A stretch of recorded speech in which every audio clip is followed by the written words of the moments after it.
오늘은 하나님의 섭리라는 제목으로 은혜를 나누고자 합니다.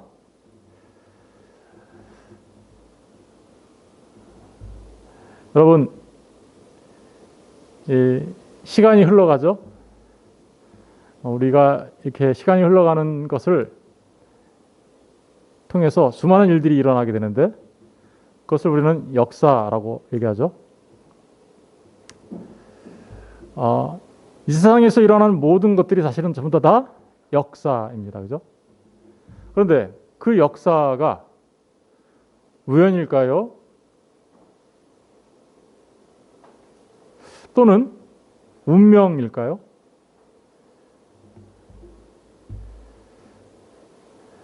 다 우연하게 일어난 일이지. 이렇게 얘기하는 사람들이 있는가 하면 반대로 아니야, 다 정해져 있는 거야. 정해져 있는 대로 가는 거야. 라고 얘기하는 사람들도 있습니다.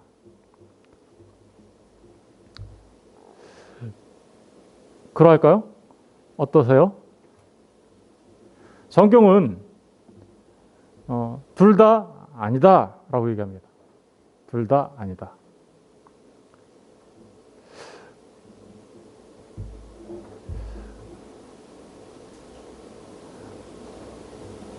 하나님을 믿는 사람들 가운데는 하나님께서 이 우주 만물을 창조하신 것을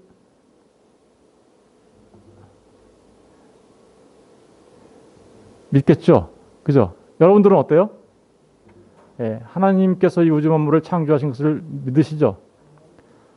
그런데 놀랍게도 어떤 사람들은 하나님의 창조를 믿으면서도 오늘 생각해 보려고 하는 하나님의 섭리에 대해서는 믿지 않는 사람들이 굉장히 많습니다. 특별히 하나님을 역사의 구경꾼이시다라고 얘기하는 분들이 있어요. 역사의 구경꾼이라는 게 무슨 뜻일까요? 하나님께서 천지를 창조하실 때 이 우주 만물이 운행될 수 있도록, 존재하고 운행될 수 있도록 물리적 법칙이라든가 화학적 법칙 혹은 인격적 존재인 사람이 살아가는 데 있어서 필요한 도덕적이고 윤리적인 규칙, 이런 것들은 다 정해 놓으셨기 때문에 이제 그 물리적 화학적 법칙, 다시 말하면 자연의 법칙에 따라서 이 우주 만물이 운행되게 하셨고, 또 도덕적인 윤리적인 규칙으로 인하여 우주 만물이 죄악으로 가득하지 않고 그래도 존재할 수 있도록 하셨다. 그렇기 때문에 이 우주 만물은 이제 기계와 같이 알아서 잘 돌아갈 수 있게 하셨다. 그러므로 하나님은 이제 우주 만물의 운행에 있어서 팔짱을 끼고 계신다. 더 이상 관여하지 아니하신다. 왜냐하면 법칙으로 만들어 놓으셨으니까. 만약에 하나님이 그 법칙을 만들어 놓으셨는데 그 법칙을 깨면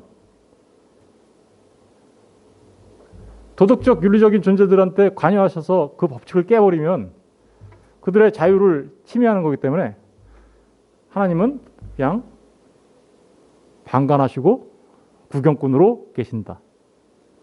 이 세상은 마치 태엽을 감아놓은 시계와 같이 자동으로 돌아가게 돼 있다.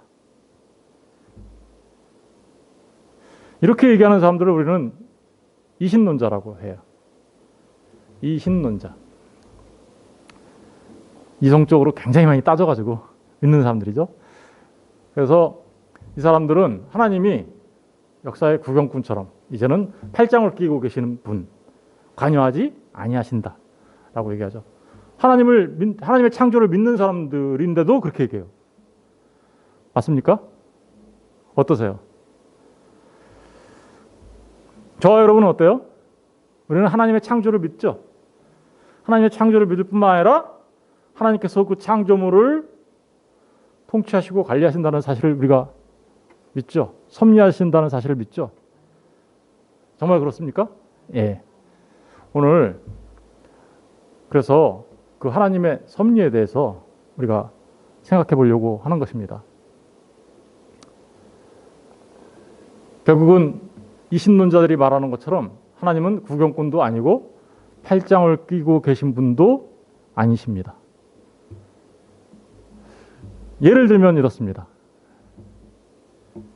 사실은 자연의 법칙과 물리적이고 화학적인 법칙만 일어난다면 특별한 어떤 기적 같은 일이 일어나면 돼요, 안 돼요?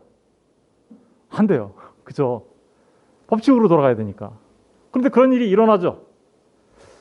성경에 보면 그런 일들이 많이 우리 하나님의 말씀을 통해서 우리가 알 수 있죠. 특별히 불가능한 일이 가능하게 되는 일들이 있어요. 그죠?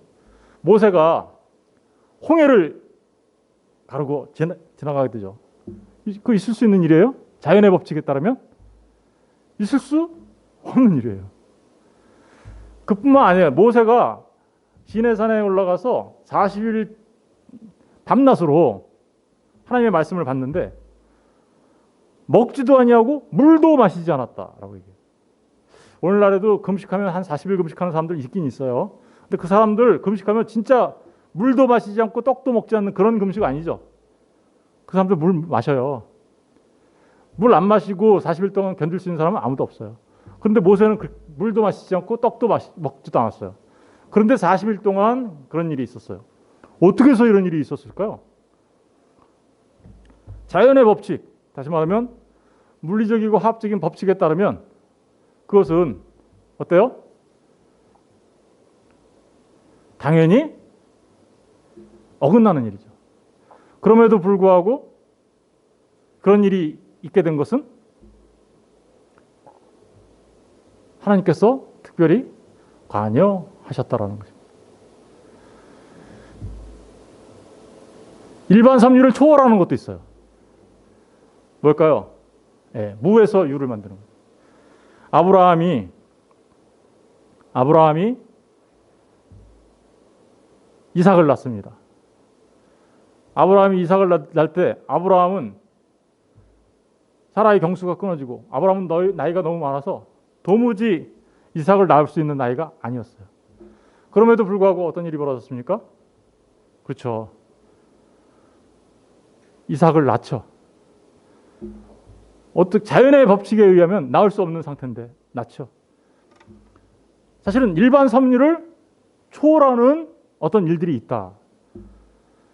아브라함이 자신이 믿음을 갖고 믿음의 조상이 되고 구원받게 된 것 또한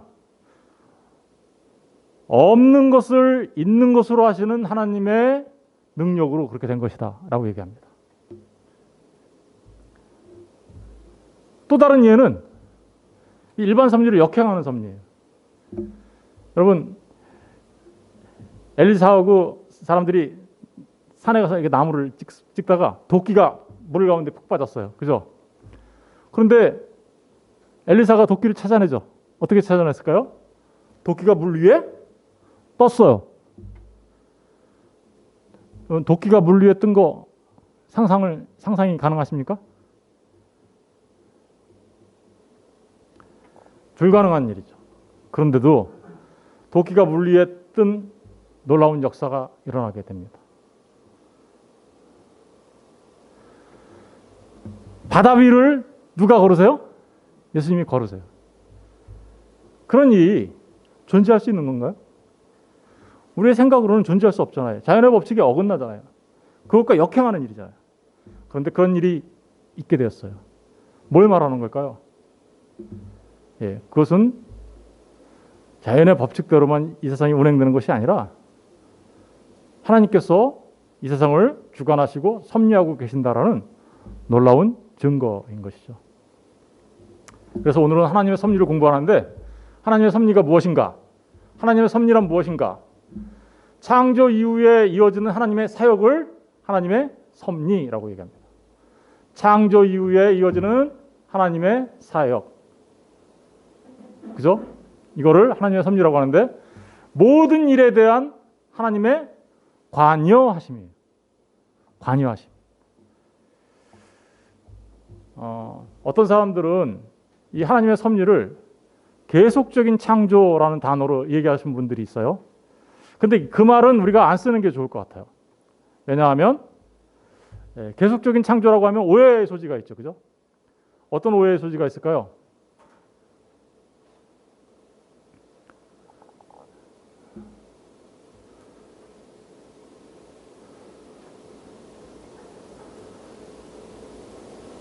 어떤 오해의 소지가 있을까요? 예. 하나님께서 창조를 하시고 7일째 완성하시죠. 그리고 쉬시죠. 창조가 완성된 거예요. 그런데 계속해서 창조한다 그러면 뭔가 그 창조가 부족한 듯한 느낌을 주죠. 사실은 하나님께서 안식하셨다는 것은 완전한 창조를 말하는 거예요. 하나님께서 뭐 피곤하셔가지고 쉬셨다 이런 의미가 아니라 완전한 창조, 선한 창조, 하나님 보시기에 좋은 창조라는 의미가 바로 하나님께서 안식하셨다라는 의미를 담고 있는데, 그럼에도 불구하고 지금 여전히 창조와 같은 일이 일어나죠. 우리의 자녀들이 태어나죠. 아담의 후손들이 계속해서 태어나죠. 그럼 저와 여러분도 하나님의 창조의 역사를 통해서 이 땅에 온 거예요. 그러니까 그것을 가지고 계속하는 창조라고 얘기할 수 있는데, 그런 측면에서. 그런데 그게 오해의 소지가 있으니까 우리는 어때요? 그것을 하나님의 섭리라고 얘기하는 거예요. 그래서 하나님께서 섭리하셔서 저와 여러분이 여기에 존재하고 있는 거죠. 그죠? 하나님이 모든 피조물을 창조하시고 나서 보존하세요. 보존하시지 않으면 우리는 존재할 수가 없어요. 하나님께서 우리를 존재할 수 있도록 보존하시는 거, 그거 섭리예요. 일어나는 모든 일에 하나님께서 활동하십니다. 모든 일에. 그래서 하나님께서는 하나님의 창조 경륜, 다시 말하면 창조의 목적, 좀 더 디테일하게 얘기하면 하나님 백성 만들기를 이루어 가시는 거죠. 이루어 가시는 거죠. 이걸 하나님의 섭리라고 얘기한 거죠. 이 하나님의 섭리에는 두 가지 요소가 있어요. 그러니까 어떤 요소가 있나요? 하나님의 보존하심과 하나님의 통치하심. 그래서 웨스트민스터 소요리 문답 11문에 보면 우리 믿음의 선배들이 이렇게 정리해놨죠. 하나님의 섭리는 이런 거야 라고 정리해놨는데 뭐라고 되어 있나? 우리 다 같이 한번 읽어볼까요? 시작. 하나님께서 섭리하시는 일은 모든 피조물과 그 모든 활동을 가장 거룩하고 지혜롭게 그 능력 있게 보존하시며 통치하시는 것. 하나님께서 섭리하시는 일은 모든 피조물과 그 모든 활동에 있어서 가장 거룩하고 지혜롭고 능력이 있게 하나님께서 어떻게요? 보존하시고, 보존하시는 게 이제 아까 주의 손이 나를 붙들어 주셨다라는 그 붙드심을 말하는 거죠. 그리고 통치하심은 하나님께서 다스리신다라는 의미를 말하고 있는 겁니다. 좀 더 살펴보도록 할게요. 하나님의 보존하시는 하나님. 그것은 저와 여러분이 존재할 수 있도록 붙잡아 주시는 거예요. 하나님이 붙잡아 주시지 않으면 우리가 존재할 수 없어요. 우리가 숨쉬고 살며 기도하며 살아가는 그 모든 것을 하나님께서 붙잡아 주시기 때문에 우리가 존재하는 거예요. 이것은 하나님을 믿는 하나님의 백성들뿐만 아니라 하나님을 믿지 않는 세상의 사람들조차도 하나님께서 붙잡아 주시기 때문에 그들이 존재하고 있는 거예요. 사람뿐만이 아니죠. 온 우주 만물이 하나님께서 붙잡아 주시기 때문에 존재하는 거예요. 안 붙잡아주면 어떤 일이 될까요? 본래 없었던 자리로 돌아가는 거죠. 뭐예요? 무였잖아요. 그죠? 우리 원래 있었어요, 없었어요? 안 잡아주시면 그렇게 되는 거예요. 그런데 그렇게 되지 않도록 하나님이 붙잡고 계시는 것이죠. 그것을 보존하신다라고 말하는데, 말씀 속에서 확인해 볼게요. 시편 36장 6편 6절. 주의 의는 하나님의 산들과 같고 주의 심판은 큰 바다와 같으니이다. 여호와여, 주는 사람과 짐승을 구하여 주시나이다. 사람과 짐승을 구하여, 보호하여라는 의미예요. 보호하여 주시나이다.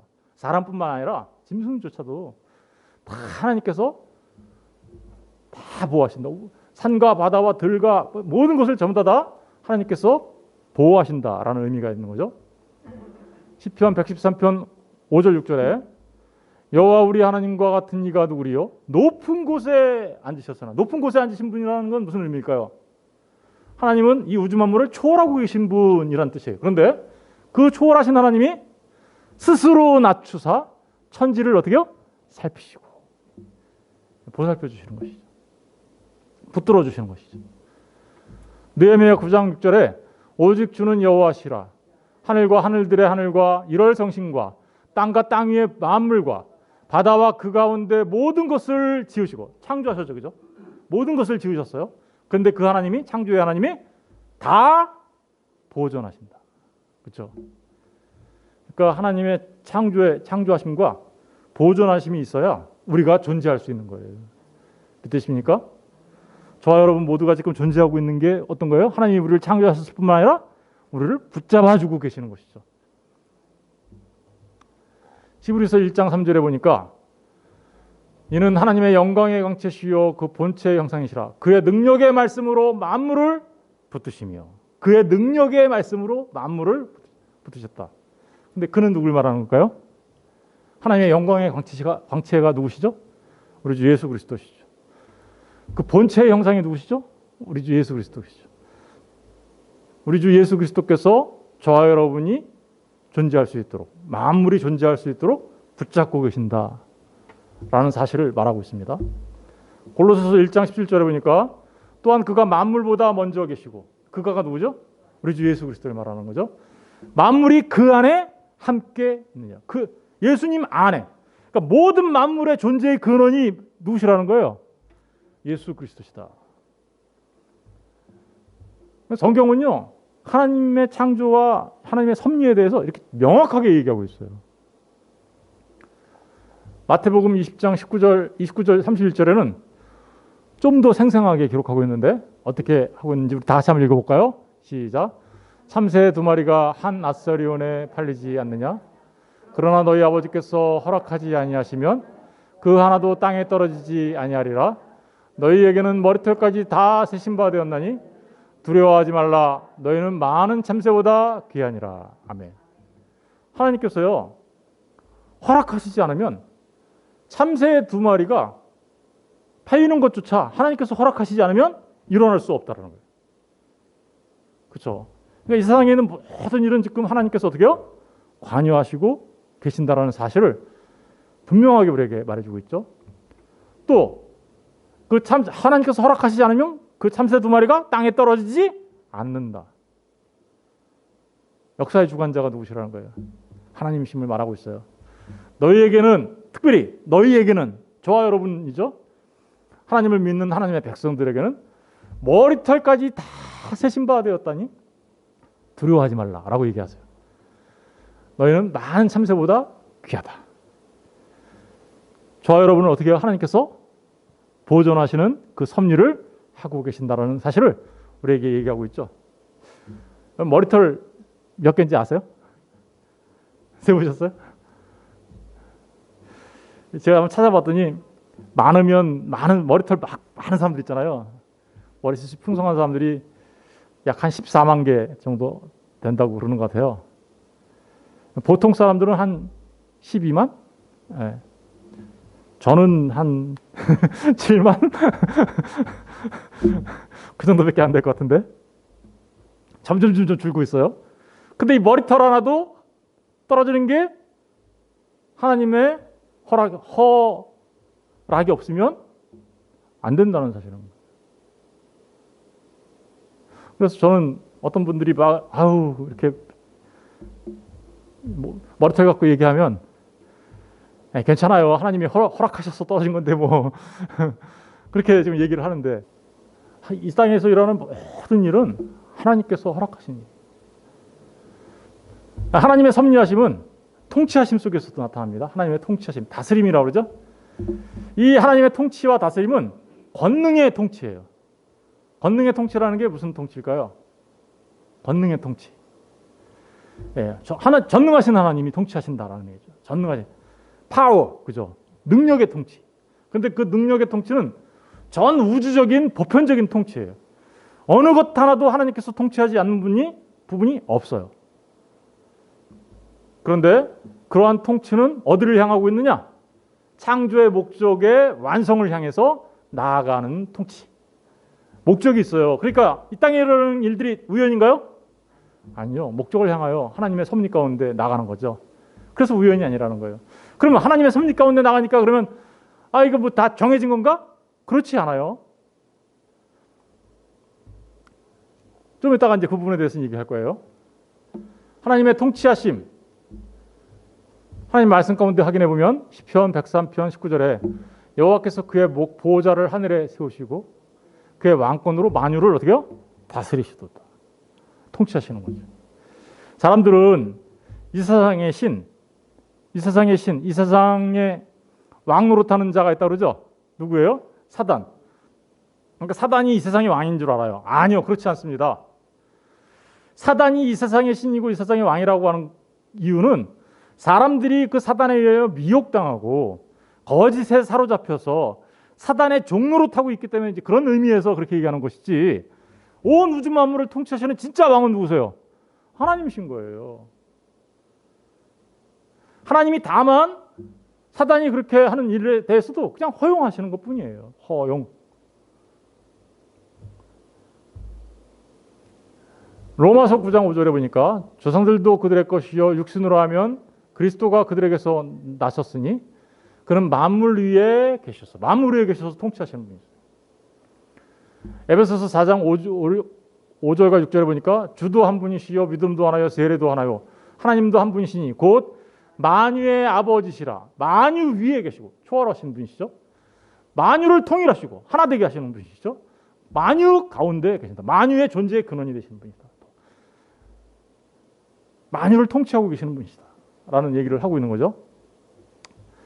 이러한 섭리는 두 가지 측면으로 나타나요. 하나는 첫 번째는 일반 섭리라고 합니다. 일반 섭리. 일반 섭리는 뭐냐면 아까 우리가 알고 있었던 그 자연의 법칙 이런 거예요. 창조 시에 부여된 법칙과 규칙대로 작동하도록, 그렇죠? 창조 시에 부여된 법칙과 규칙대로 작동하도록 하나님께서 조절하시고 인도하시는 것을 말하는 거예요. 그런데 이 섭리는 이 일반 섭리만 있는 건 아니에요. 그렇죠? 아까 하나님께서 갑자기 뭐 홍해를 가르시고 이런 일들을 왜 하시나요? 하나님의 백성 만들기를 하시죠. 하나님의 백성을 만들기 위하여 특별히 구원의 섭리를 이루시기 위하여 일들을 하시죠. 그 특별 섭리, 역사의 과정 속에서 하나님의 백성 만들기, 하나님의 백성 만드시려고 하나님이 어떤 일을 하시나요? 구속사라고 하죠. 역사가 있으면 구속사, 구속의 역사가 있어요. 그죠? 구속사라고 하는데 어떤 일인가요? 하나님께서 계획하시죠. 여자의 후손을 내가 보낼 거고, 그래서 여자의 후손으로 오신 예수 그리스도를 통하여 사람들을 어떻게요? 예수 그리스도가 사람으로 오셔서 십자가 달려 죽으시고 부활하시고 승천하심을 통하여 사람들을 구원해내시고, 그리고 구원해내신 그 구원의 역사를 사람들한테 적용하기 위하여 어때요? 성령 하나님이 오셔서 성령 하나님의 역사를 통하여 복음이 전파되게 하시고 사람들로 하여금 그것을 믿게 하셔서 하나님의 백성이 만들어지죠. 이걸 특별 섭리라고. 특별 섭리. 말씀에서 확인해 볼까요? 창세기 8장 22절. 땅이 있을 동안에는 심음과 거듭과 추위와 더위와 여름과 겨울과 낮과 밤이 쉬지 아니하리. 뭐예요? 하나님의 법칙대로 이게 운영될 수 있도록 하나님이 하시는 거죠. 창조 때 심어놓은 거예요. 사실은 창세기 8장 22절보다 창세기 1장에 가면 거기 나와요. 거기도 시편 74편 16절에 보면 낮도 주의 것이요 밤도 주의 것이라. 주께서 빛과 해를 마련하시니. 그러니까 주님께서 이 모든 것을 주관하고 계신다라고 얘기하고 있어요. 일반 섭리죠. 근데 이 일반 섭리와 구원의 섭리가 동시에 나타나는 말씀이 있는데 예레미야서 말씀입니다. 예레미야서 33장 25절 26절. 여호와께서 이와 같이 말씀하시니라. 내가 주야와 맺은 언약이 없다든지. 그러니까 이 법칙을 만들어 놓은 게요. 하나님이 그것들과 언약을 맺었다 이렇게 얘기해요. 언약. 그죠? 낮과 밤, 태양을 중심으로 지구가 이렇게 돌고 뭐 이런 모든 것들이 하나님께서 주야와 맺은 언약이라고 이렇게 얘기해요. 하나님이 이렇게 만들어 놓으신 법칙을. 그런데 그것이 없다든지 천지의 법칙을 내가 정하지 아니하였다면, 그러니까 무슨 얘기예요? 천지의 법칙을 누가 정했다라는 거예요. 하나님이 정했다. 만약에 그게 아니라면 구원의 역사도 없어라는 이런 얘기를 하려고 그러는 거예요. 그러니까 그걸 정했으니까 구원의 역사 있다라는 거 없다는 거예요. 있어. 그게 26절이에요.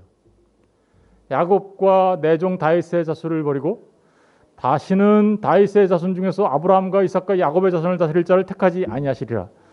내가 그 포로된 자를 돌아오게 하고 그를 불쌍히 여기리라. 구원의 역사죠. 포로에게 사로잡혔던, 그러니까 천지의 법칙을 내가 이걸 만들지 않았다면 그들이 돌아오는 이 구원의 역사도 없어. 그런데 천지의 법칙을 내가 만든 것처럼 그들의 구원도 반드시 있게 될 거야 라는 얘기를 지금 하고 있는 거예요. 그러니까 앞에 천지의 법칙은 일반 섭리라고 얘기할 수 있는데 뒤에는 뭐예요? 구원의 특별 섭리라고 얘기할 수 있겠죠. 그렇죠? 바로 그런 얘기를 하고 있는 겁니다. 그러니까 저와 여러분이 구원받은 것은 하나님께서 자연의 법칙 속에서 우리가 살아가는 동안에 특별히 하나님께서 우리의 삶 가운데서 불러내셔서 우리로 하여금 구원받은 하나님의 백성이 되게 하셨다라는 의미입니다. 한 가지 생각해 볼게요. 그러면 이 땅에서 존재하는 모든 일들이 우연은 아니죠. 그러니까 예, 맞아요. 제가 하나님을 믿게 된 것은 중학교를 가서 별로 친하지 않은 친구였어요. 별로 친하지 않고 잘 알지도 못하는 친구가 아담 얘기하고 하와 얘기를 하는 바람에 아담 얘기, 하와 얘기를 전 난생 처음 들어본 얘기였어요. 중학교 3학년 때. 그런데 그 얘기를 듣고 제가 그래, 이 세상은 하나님이 만드셨나 보다 라는 생각을 처음 하기 시작했어요. 그러고 나서 교회를 가기 시작했고 성경을 보기 시작했고 성경을 보니 거기에 하나님께서 이 세상을 만드시고 구원하시는 그 모든 일들이 기록되어 있어서 깜짝 놀랐어요. 그런데 한번 생각해 볼게요. 제가 이름도 알지 못하고 지금 기억도 안 나는 그 친구를 만난 게 우연인가요?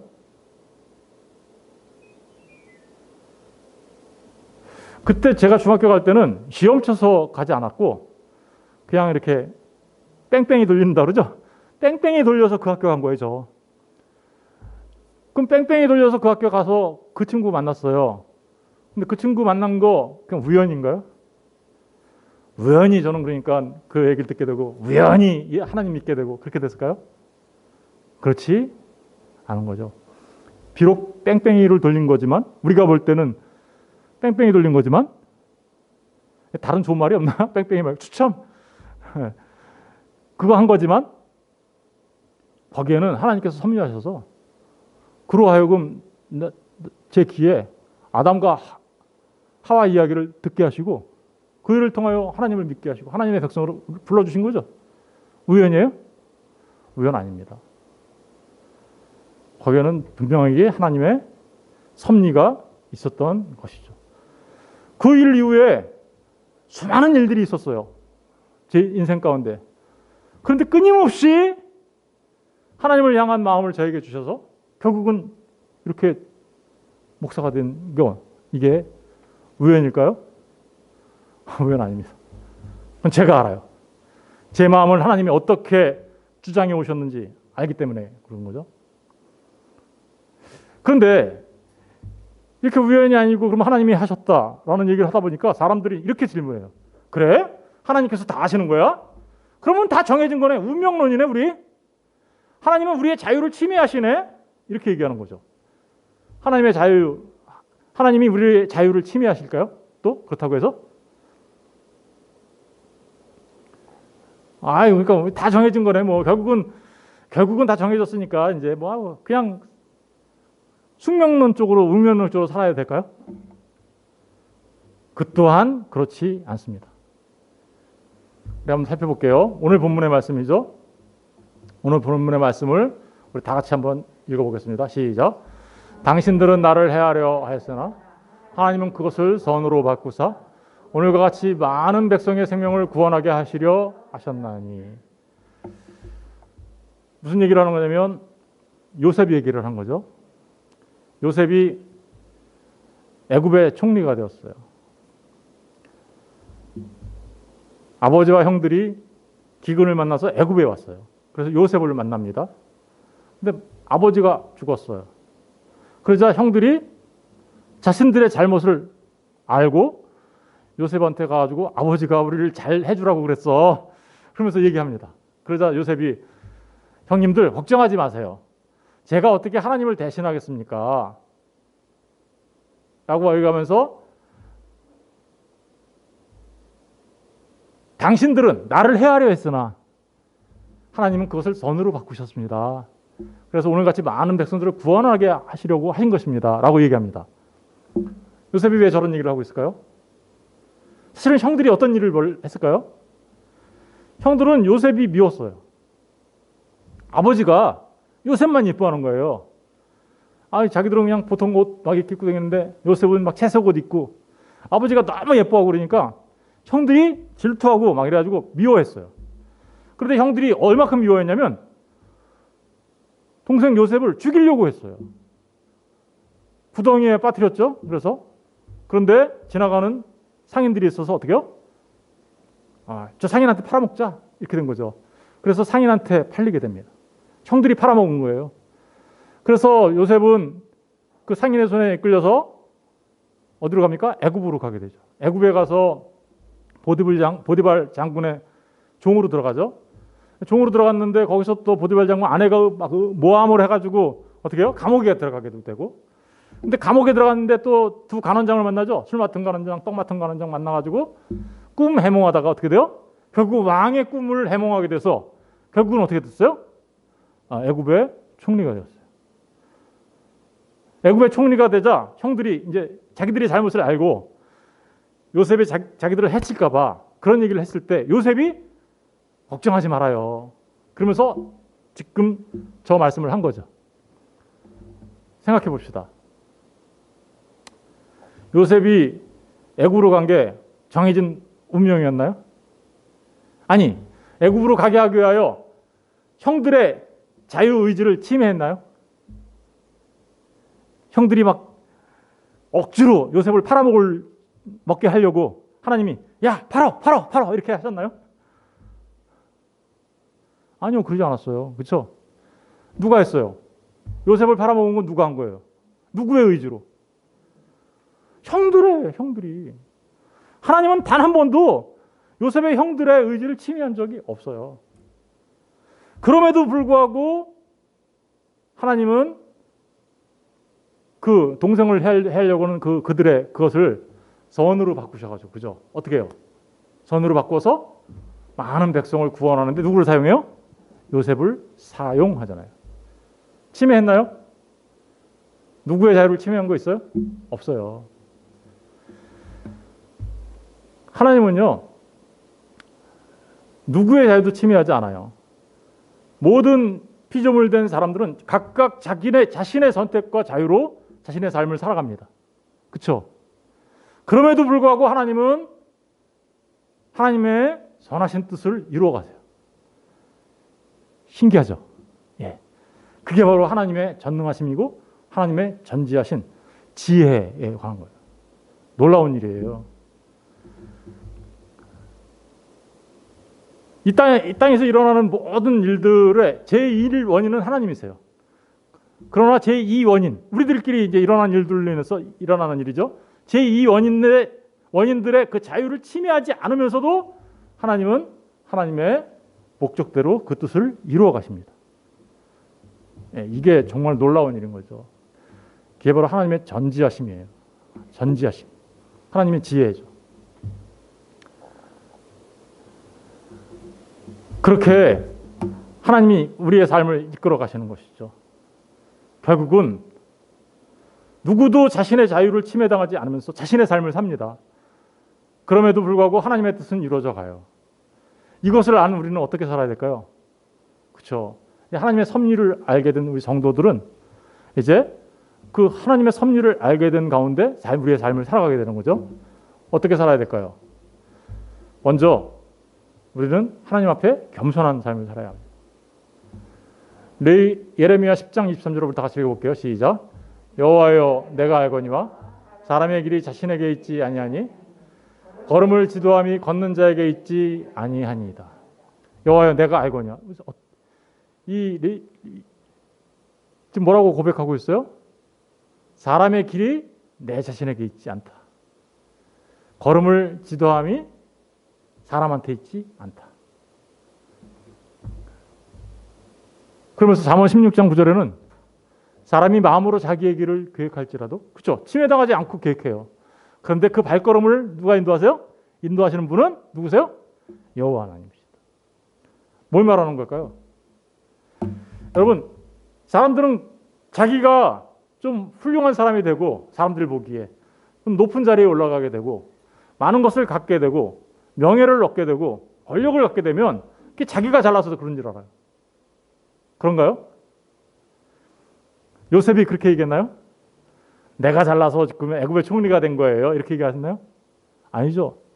하나님께서 모든 것을 선으로 바꾸셔서 오늘날 이렇게 되게 된 겁니다. 요셉이 어때요? 하나님 앞에 겸손하죠. 여러분, 우리가 세상에서 그렇게 많은 것을 가지고 소유하게 되고 누리게 되는 자가 되었다 할지라도 하나님께서 우리의 발걸음을 그렇게 인도하셨다는 것을 아는 사람들은 교만하지 않습니다. 하나님 앞에 겸손한 삶을 살아가게 되는 것이죠. 그리고 이렇게 고백합니다. 내가 계획했던 이 모든 일들을 인도하신 것은 내가 아니라 하나님께서 나의 발걸음을 인도하셨기 때문이야. 반대로 또 어떨까요? 반대로 좀 나의 처지가 별로 좋지 않다 하더라도 우리가 어떻게 해야 할까요? 하나님 앞에 하나님의 깊은 섭리가 여기 가운데 있는 거구나 라는 것을 우리가 알아야 하는 것이죠. 그리고 하나님의 뜻이 무엇일까 깨달아 알아가야 하는 것이죠. 하나님의 섭리를 믿는 사람들의 삶의 모습인 거예요. 두 번째로는 하나님의 섭리를 믿는 사람들은 열심으로 주를 섬깁니다. 고린도후서 9장 6절을 한번 다 같이 읽어볼게요. 시작. 이것이 곧 적게 심은 자는 적게 거두고 많이 심는 자는 많이 거둔다 하는 말이로다. 갈라디아서 6장 7절. 스스로 속이지 말라. 하나님은 업신여김을 받지 아니하시나니 사람이 무엇으로 심든지 그대로 거두시니. 여러분, 이 세상에서는 우리가 심은 대로 거둬요. 심은 대로 거둬요. 물론 우리가 구원받은 것은 우리가 심은 대로 거둔 거 아니죠. 우리가 구원받은 것은 우리가 심은 것으로 우리가 구원받은 게 아니라 하나님이 우리를 대신하여 심었기 때문에 우리가 구원받은 거죠. 그건 하나님께서 그래서 우리는 그걸 은혜라고 해요. 그런데 이 세상에서 살아가는 하나님께서 심은 대로 거둔다는 이 말은, 그러니까 하나님께서 우리에게 성령으로 심어주셔서 성령으로 열매를 걷게 만들어 주신 거예요. 예수 그리스도를 통해서 하나님께서 우리를 대신하여 심어주셨기 때문에 우리가 구원을 얻게 됐는데, 심은 대로 거둔다는 그 원리는 변하지 않아요. 이 세상에서 우리가 살아가는 날들 동안에 심은 대로 거둬요. 적게 심으면 적게 거두고 많이 심으면 많이 거둬요. 무엇으로 심든지 그대로 거둬요. 그러니까 다 정해진 거야 라고 말하면 심은 대로 걷는 게 아니죠. 정해졌는데 안 심어도 그럼 걷는단 말입니까? 운명론이라는 게 뭐가 잘못된 거냐면 이런 거예요. 운명론을 믿는 사람들은 이렇게 믿죠. 내가 아무리 노력하고 아무리 열심히 해도 나는 그냥 안 돼. 너는 안 돼. 이건 뭐예요? 심은 대로 거둔 거예요. 벌써 어긋난 거죠. 그렇죠? 반대로 내가 아무리 게을러 터지고 아무리 놀고 먹어도 나는 잘 될 수밖에 없는 사람이야. 이렇게 믿는 사람들이 있어요, 없어요? 그게 바로 운명론적인 생각이에요. 잘못된 생각인 거예요. 뿌린 대로 거둡니다. 그래서 로마서 12장 1절에는 이렇게 얘기합니다. 부지런하여 게으르지 말고, 부지런해라. 게으르지 말아라. 열심을 품고 주를 섬기라. 이게 바로 우리 그리스도인의 삶인 거예요. 그렇죠? 하나님의 섭리를 믿는 사람들이 그냥 운명론적으로 그렇게 살아가는 삶이 아니라 바로 이렇게 부지런하여 게으르지 않고 열심을 품고 주를 섬기는 사람들. 그게 바로 하나님의 섭리를 믿는 사람들의 삶의 모습이에요. 이제 마지막으로 우리 제목을 한번 읽어볼까요? 제목을 시작. 두려워 말고 확고한 믿음으로 평안하라. 두려워하지 말고 어떻게 해요? 확고한 믿음으로 평안하라고 얘기하죠. 로마서 8장 28절을 다 같이 한번 읽어볼게요. 시작. 우리가 알거니와 하나님을 사랑하는 자 곧 그의 뜻대로 부름을 입은 자들에게는 모든 것이 합력하여 선을 이루느니라. 하나님을 사랑하는 자, 곧 그의 뜻대로 부르심을 입은 자들에게는 모든 것이 합력하여 선을 이룬다.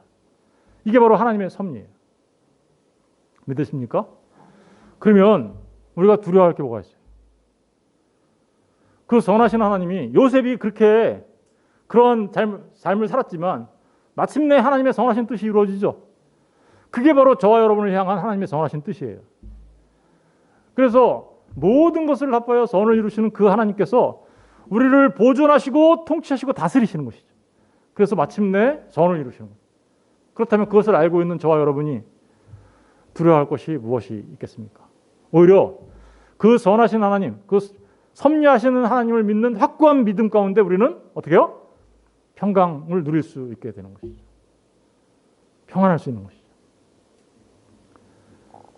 여러분, 하나님은 여러분의 머리털까지 다 세심 받으신 하나님이세요. 그 하나님이 모든 것을 협력하게 하셔서 선을 이루시는 하나님이세요. 그 하나님을 믿으십니까?